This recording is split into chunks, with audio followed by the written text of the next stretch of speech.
是在地新闻继续来看，殡葬界的大头家龙岩公司的创办人李世聪甲伊的太太刘平，涉嫌用五鬼搬运的方式，把这个龙岩甲基金会善款转入私人的口座。去年来清占到善款2100万，这检调侦办了后，这个基金会董事长刘平以100万来交保。上新的消息，创办人李世聪以200万交保，刘平嘛认罪，交回犯罪所得。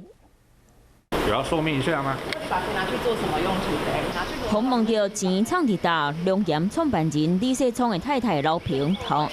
紧闪，不过涉嫌侵占的钱，煞咧偷偷藏伫咧家己的落地啊。 台北地检署指挥调查局台北市调处朝龙岩集团创办人李世聪含太太刘平住所在，还有调查龙岩含福德基金会，发现李世聪翁仔某涉嫌把龙岩的钱用公益捐钱的名义转去龙岩基金会，随落来佮转去刘平做董事长的福德慈善基金会，尾后佮转倒来到家己私人的口座。